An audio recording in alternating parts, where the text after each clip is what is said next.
Hello everyone, welcome you all to GATE Academy and Unacademy. तो जनाब, मैं हूं आपका होस्ट और दोस्त सिद्धार्थ पांडे। तो दोस्तों, आज मैं आपसे डिस्कस करने जा रहा हूं ऐसे 5 गोल्डन स्टेप्स जिन्हें फॉलो करके आप गेट एग्जाम और किसी भी पीएसयू को क्रैक कर सकते हैं। So let's crack it. सबसे पहला आपका जो स्टेप है वो है प्रीवियस ईयर पेपर एनालिसिस, और एटलीस्ट 5 ईयर का आपको प्रीवियस ईयर पेपर एनालिसिस करके रखना चाहिए। लेकिन कैसे करेंगे सर?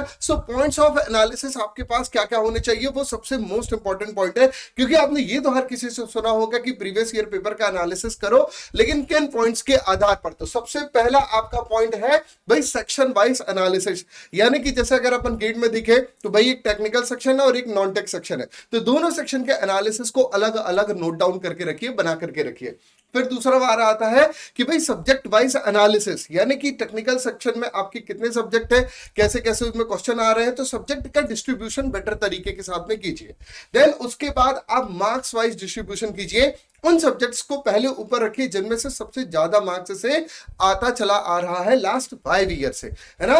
मैं फिर से बोल रहा हूं, उन सब्जेक्ट्स को सबसे पहले ऊपर रखिए, उनका एनालिसिस पहले कीजिए जिनसे लास्ट 5 ईयर से सबसे ज्यादा मार्क्स आ रहा है। ये एनालिसिस करके आपका चार्ट बन करके रेडी हो जाएगा। देन उसके बाद उन सब्जेक्ट्स में टॉपिक वाइज एनालिसिस कीजिए कि उन सब्जेक्ट के अंदर में किस टॉपिक से सबसे ज्यादा मार्क्स के लिए क्वेश्चंस बनते हैं, कॉन्सेप्ट्स आते हैं। तो मार्क्स वाइज एनालिसिस भाई साहब बहुत इंपॉर्टेंट है। देन इसके बाद में नॉलेज वाइज कि आपका नॉलेज किस टॉपिक के अंदर में है, आपको कौन सा टॉपिक आता है, कौन सा टॉपिक नहीं आता है, कौन सा आपको सीखना है। क्योंकि आपने अपने स्टडी के ड्यूरेशन के टाइम पीरियड पर कौन कौन से सब्जेक्ट पढ़े हैं, सब्जेक्ट के अंदर कौन से टॉपिक पढ़े हैं, कौन से टॉपिक आपको पढ़ने बाकी हैं। तो ये इस प्रकार से आप एनालिसिस करके रखें। एंड छठवा है इंटरेस्ट वाइज। होता है ना कि इस टॉपिक में सर ये वाला पॉइंट ऐसा है जिसमें सबसे ज्यादा मेरा इंटरेस्ट बनता है। आपके सब्जेक्ट आपकी ब्रांच के अकॉर्डिंगली ऐसे जरूर होंगे जिसमें आपका इंटरेस्ट सबसे ज्यादा आता है, जहां पर किताबों को पढ़ने के लिए आपको पढ़ने की आवश्यकता नहीं पड़ती, वहां पर किताबें खुद बोल करके बताती हैं कि देखो मेरे अंदर क्या लिखा हुआ। तो ये था आपका सबसे पहला गोल्डन स्टेप। बात करते हैं हम हमारे दूसरे गोल्डन स्टेप की, वो है set subject goal and focus. आप अपने गोल और फोकस को सेट कीजिए। आप अपना सब्जेक्ट का गोल बनाइए कि भाई इस महीने में को ये सब्जेक्ट पढ़ना है और उस पर फोकस रहिए, उस पर ही फोकस रहिए। तो पॉइंट ऑफ फोकस क्या क्या होंगे यहां पर? सबसे पहला पॉइंट सिलेबस वाइज। तो उस सब्जेक्ट का सिलेबस क्या है आपके टारगेटेड एग्जाम के थ्रू, आप गेट दे रहे हो, पीएसयू दे रहे हो, उसके सिलेबस के अकॉर्डिंगली आप उसको फोकस कीजिए, एनालाइज कीजिए। दूसरा है टॉपिक वाइज। जब आपने सिलेबस देख लिया, उसके अंदर अब आप अपने टॉपिक छांटिए कि हाँ भाई ये टॉपिक्स है जहां पर सबसे ज्यादा मार्क्स से चीजें आती हैं किसी सब्जेक्ट के अंदर। ठीक है। तीसरा है मार्क्स वाइज कि इन टॉपिक्स में मार्क्स सबसे ज्यादा कहां से आता है ना। क्योंकि कई बार ऐसे टॉपिक होते हैं जहां से 2 मार्क्स का आ रहा है, 1 मार्क्स का आ रहा है, और कई बार ऐसे भी कि पिछले 5 सालों से उस टॉपिक से कुछ भी पूछा ही नहीं गया, है ना। ऐसा भी हो जाता है। तो कहीं आप ऐसी चीजें पढ़ने में ज्यादा एनर्जी तो नहीं दे रहे, पढ़ना सब कुछ है, लेकिन मोस्ट ऑफ द एनर्जी आपको किस सेक्शन में डालनी है, ये बात इंपॉर्टेंट होती है जनाब। दूसरा है सर इंटरेस्ट वाइज। बिल्कुल भाई बेसिक सी बात है कि इंटरेस्ट आपका किस चीज में सबसे ज्यादा आ रहा है, क्योंकि वो सब्जेक्ट आप सबसे पहले पढ़ करके खत्म कर लीजिए जिनमें आपका इंटरेस्ट ज्यादा है। तो सब्जेक्ट, टॉपिक एंड मार्क्स, इस सीक्वेंस को बना करके रखिएगा, ध्यान में रखिएगा। ये सीक्वेंस आपका बिल्कुल भी हिलना नहीं चाहिए, भूलना नहीं चाहिए। तीसरे पॉइंट की अगर हम बात करते हैं, कि जो हमारा गोल्डन स्टेप है, तीसरा स्टेप, वो है शॉर्ट नोट्स एंड रिवीजन। भाई यहां से असली कहानी आपकी शुरुआत होती है। तो points to be care. Notes बनाते वक्त, रिवीजन करते वक्त आपको किन बातों का केयर करना चाहिए? सबसे पहला शॉर्टकट ट्रिक्स। आपको किन के शॉर्ट नोट्स बनाने? शॉर्टकट ट्रिक्स के। जैसे कि मैं जब जनरल एप्टीट्यूड आपके सामने कवर कर रहा हूं तो वहां पर मैं आपको बहुत सारे शॉर्टकट ट्रिक बताता हूं, क्लॉक के, डायरेक्शन के, ब्लड के, कोडिंग डिकोडिंग के। तो इन सारे शॉर्टकट्स के लिए एक कुछ कुछ हैंडी वाले शॉर्ट नोट्स बना करके रखिए। दूसरा रूल्स एंड फॉर्मूलाज के, बहुत सारे रूल्स होते हैं, फॉर्मूलाज होते हैं, लाइन से बना करके रखिए कि जब आप मैथ्स पढ़ रहे हो तो पूरे के पूरे फॉर्मूला आपके पास में एक साथ होने चाहिए। तो सब्जेक्ट वाइज, टॉपिक वाइज आपके पास में रूल्स एंड फॉर्मूला सारे के सारे होने चाहिए। दूसरा की पॉइंट एंड लॉजिक्स। तो जब आप जैसे डिफरेंट सब्जेक्ट पढ़ते हैं आपके टेक्निकल वाले, तो वहां पर बहुत सारे की पॉइंट्स होते हैं कि ऐसा होगा तो वैसा होगा, ये होगा तो वो होगा, यहां पर ये लॉजिक अप्लाई करना है, वहां पर वो लॉजिक अप्लाई करना है। तो किस पॉइंट पर किस कैसा टॉपिक पर क्या लॉजिक अप्लाई करना है, ये आपके लिए सबसे बहुत जरूरी होता है मेरे दोस्त। साथ ही साथ hard copy and soft copy. जी हाँ, आप जो भी बना रहे हो उसका hard copy as well as soft copy भी आपके साथ होना चाहिए। अगर आप कहीं किसी रिमोट लोकेशन पर हैं तो ये बहाना नहीं होना चाहिए यार मेरे नोट्स तो घर पर रखे, आपके नोट्स हमेशा आपके साथ होने चाहिए। ठीक उसी तरह जिस प्रकार से आपका मोबाइल फोन आपके पास में होता है। जैसे कि अगर आपको मान लीजिए आपको टेबल से याद करनी है, सर कैसे याद करें टेबल्स, बड़ी दिक्कत जा रही है, कोई बात नहीं, आप अपना मोबाइल उठाइए, उसमें रिकॉर्डर को ऑन कीजिए और हेडफोन लगा करके अपनी आवाज में उसे रिकॉर्ड कर लीजिए और जब भी आप फ्री हो रहे हैं तो बस उसी रिकॉर्डिंग को सुनते रहिए। जब आप फ्रेश होने जा रहे हो, जब आप खाना खाने बैठ रहे हो, जब आप ट्रैवल कर रहे हो, तो ऐसा टाइम जिसको आप यूटिलाइज नहीं कर पा रहे हो वो बेस्ट यूटिलाइजेशन होगा। अपनी खुद की आवाज में नोट्स सुनते रहेंगे तो हर एक चीज वो जो आपको याद नहीं हो रही है वो याद हो जाएगी। रात को जब आप पढ़ने बैठे आपको दिखाई देगा कि भाई ये पॉइंट कठिन है तो उसको रिकॉर्ड कर लिया, कल अगले दिन पूरा सुनते रहे, परसों कैसे नहीं बनेगा आपको देख लीजिएगा।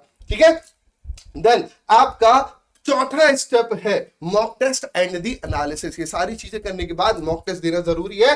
पॉइंट्स टू एनालिसिस, कौन कौन से पॉइंट्स का आपको एनालिसिस करना चाहिए? तो सबसे पहला है टॉपिक वाइज। तो जब आप मॉक टेस्ट देना शुरू कर रहे हैं तो जो टॉपिक आपने पढ़ लिए हैं मैक्सिमम मार्क्स वाले, उसके अकॉर्डिंगली आप टॉपिक वाइज मॉक देना शुरू कीजिए। उसके बाद कंप्लीट सब्जेक्ट का मॉक दीजिए। उसके बाद सेक्शन वाइज यानी 2-3 सब्जेक्ट को एक साथ मिला करके सेक्शन वाइज मॉक टेस्ट देने की शुरुआत कीजिए और उसके बाद आप फुल लेंथ मॉक टेस्ट दीजिए और फिर इनका एनालिसिस कीजिए किस मार्क्स, कौन से क्वेश्चन आपको बने, कौन से क्वेश्चन नहीं बने, मैक्सिमम मार्क्स आपने कहां से निकाले, कहां से नहीं निकाले, और जहां से नहीं निकाल पा रहे हैं जो आपकी प्रॉब्लम है उसका एक चार्ट बना करके रख लीजिए और फिर उसको डिस्कस कीजिए किसके साथ? Evaluation and discussion. लेकिन सर डिस्कशन किसके साथ करें? दोस्तों के साथ करना है क्या? बिल्कुल नहीं, आपको डिस्कस करना है हमारे 5 गोल्डन स्टेप में से 5वें गोल्डन स्टेप की, यानी कि मेंटोर गाइडेंस। आपकी जिंदगी में मेंटोर सबसे मोस्ट इंपॉर्टेंट होता है, तो एक मेंटोर सेट कीजिए जो कि आपकी इन सभी परेशानियों का हल निकाल सके। इसके साथ में आपको क्या क्या चीजें डिस्कस करनी होंगी? तो मेंटोर के साथ आप डिस्कस करोगे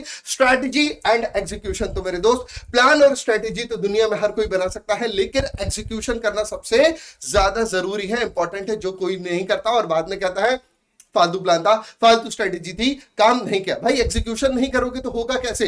तो एक मेंटोर अपने आपका सेट कीजिए जो आपकी स्ट्रेटेजी और प्लानिंग के लिए एग्जीक्यूशन का केयर करे कि आप उसको एग्जीक्यूट कर पा रहे हो या नहीं कर पा रहे हो। अगर नहीं कर पा रहे हो तो दिक्कत कहां है? दूसरा, डिस्ट्रैक्शन एंड डायरेक्शन। ये दोनों एक दूसरे के इन्वर्सनली प्रोपोर्शनल होते हैं। जैसे जैसे आपकी जिंदगी में डिस्ट्रैक्शन बढ़ेगा डायरेक्शन वैसे वैसे कम होता जाएगा। तो यहां पर मेंटोर आपकी मदद करेगा कि कैसे आप अपने डिस्ट्रैक्शन को इवैल्यूएट कर सकते हो और उसको कम कर सकते हो ताकि आपका जो डायरेक्शन है वो कंटिन्यूअसली बढ़ता चले जाए और आपके गोल से फोकस ना हिले, वो वैसे का वैसा ही बना है। साथ ही साथ मॉक टेस्ट एनालिसिस, जो आपने मॉक टेस्ट दिए हैं topic wise, subject wise, section wise, full length, है ना, फुल लेंथ, वो सब आपको किससे डिस्कस करना है? अपने मेंटोर से डिस्कस करें। तो ऐसा मेंटोर सेट करें जो आपकी इस जर्नी में हेल्प कर सके, है ना। ऐसा कोई नॉन टेक्निकल वाला नहीं जिसको आपके सब्जेक्ट के बारे में जानकारी ही ना।